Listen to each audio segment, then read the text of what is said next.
Hi, I'm Peter Sidwell and welcome to my brand new Symphony kitchen. I am here cooking, we are filming, creating amazing recipes. It is just brilliant to be in this amazing space. I love it. I'm in my home now. So, Mother's Day on Sunday, kids have gone back to school. I think I need to make sure that I get a recipe of a beautiful cake made so the kids can give it to Mum on Sunday morning just to thank her for everything she does for them. Now, everyone should know how to make an amazing Victoria sponge cake. We're gonna take it and we're gonna drizzle it in lemon and we're gonna girly it up a little bit with some rose petals. Now, rose petals are edible and they give a beautiful fragrance, but you've got to be sparing with them, so don't put too many in. But let's get started on the cake first. So, it's a square recipe. So that means equal amounts of butter and sugar and flour, and then the eggs are 4 eggs. So we've got 250 grams of butter into a bowl just to make sure that we've got the right amount.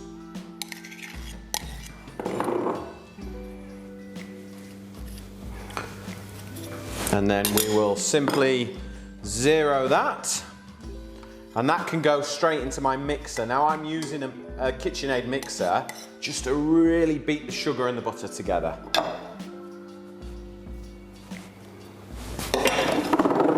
Okay, so sugar. Now I've got caster sugar here, but you could use golden caster sugar if you wanted to. Because we're doing a sort of lemon cake, fresh and light, I'm staying away from brown sugars on this one. But if you wanted to do a sort of deeper, darker cake, you would use a deeper, darker sugar. So 250 grams.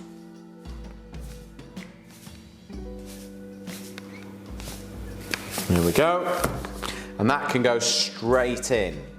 Now, a touch of vanilla, just because vanilla is just amazing in cakes, and whenever the opportunity, add some. Now let's beat this together. The idea is when you mix sugar and butter together, you're amalgamating two things that don't normally go together. So by using a force and beating it, the sugar will dissolve into the butter, and at the beginning you'll hear like a scratching sound. As it beats together, that scratching sound will disappear. That's when you start to add the next ingredients, which will be my free-range eggs at room temperature, so they have the maximum elasticity.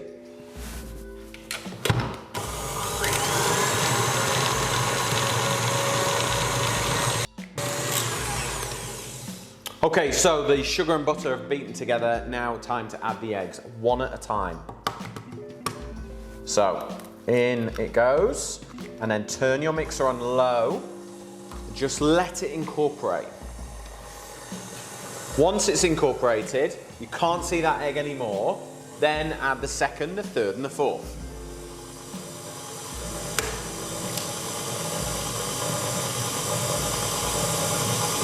While the final egg is just incorporated into that mixture, it's time for self-raising flour. So again, like the sugar and the butter, it's 250 grams, it's the same amount.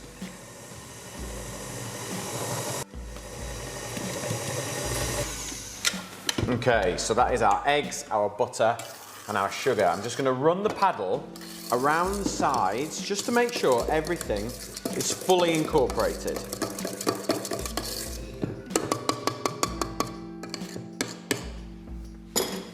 In with our flour. In with the flour. Now, time for the lemon zest. I like to use a sort of a planer rather than a grater because you get loads of zest out of there. Now with the lemon, all the flavour and the fragrance is in the yellow skin. Underneath the white bit is quite bitter, and so you don't want that at all, and then you want the juice for the glaze later.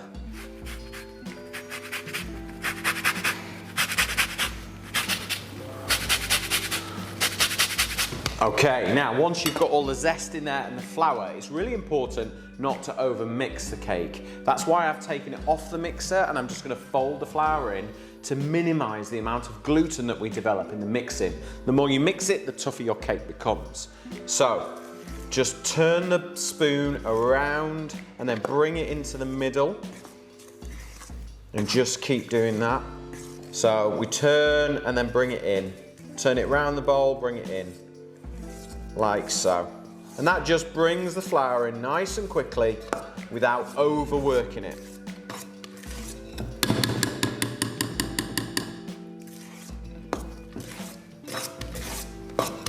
Okay, that's it. That is ready for our loaf tin.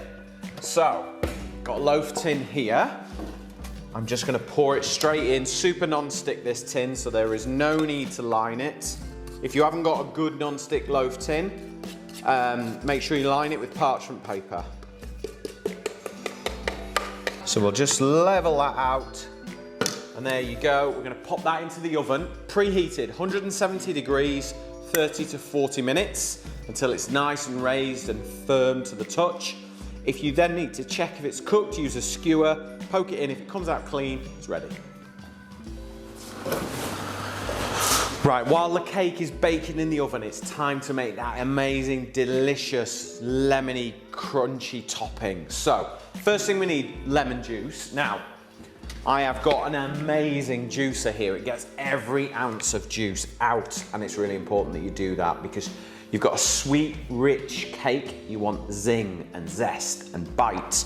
So, pop the lemon in and just get every little bit of juice. Don't use bottled lemon juice for this because you just don't get the freshness that you get from fresh lemons. So squeeze it out,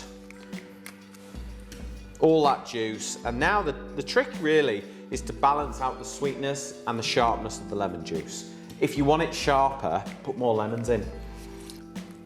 Every ounce of lemon juice out of there. Right, now, sugar. Just gonna add a little, because we can always add more if we need it, okay? And then let's get that onto full heat. I don't wanna boil it, because otherwise all the sugar will dissolve. What I want to do is just get it mixed in, okay? So we're just gonna give that a little swirl around. I don't want it to dissolve, but I need it warm enough to get the rose petal flavor in. So if I take the rose, these are actual whole dried ones, and I'm just gonna break it up, okay? And again, I'm just gonna add a few. I can always add more, but I can't take it away. So that's about to boil. Because I've got a power boost on these. These are AEG hobs, they're amazing. Induction, built-in extraction unit in the middle, and I can just boost the heat when I need it. So that's it. I don't want it to get any hotter than that because I still want that sort of granular lemon drizzle effect. So we're gonna leave that to marinade, let the rose really develop in that syrup so that when the cake is baked, we are ready to glaze it up. The cake is fully baked, it's taken 35 minutes, it's firm to the touch, and it's ready to be glazed. Now, the syrup is kind of grainy. Some of the sugar's dissolved, some hasn't, so we've got like a halfway house. So start spooning it straight on. And the good thing about leaving it in the tin to do this is you're kind of trapping all the moisture in, and it will just seal it all up, so all the flavour. Now if you leave the cake to cool before you do this, you need to use a fork and put lots of holes in it. But because I'm doing it warm out of the oven, the cake is porous and it's absorbing all the syrup and the flavour. And you'll get that lovely sort of crystallised, crunchy topping that your mum will absolutely love. There we go, that is enough. Now, if you want the recipe, go to www.symphony-group.co.uk. You will find it there along with loads of others and some absolutely amazing kitchen designs. It is well worth a check out. So thank you very much for watching, and I'll see you soon.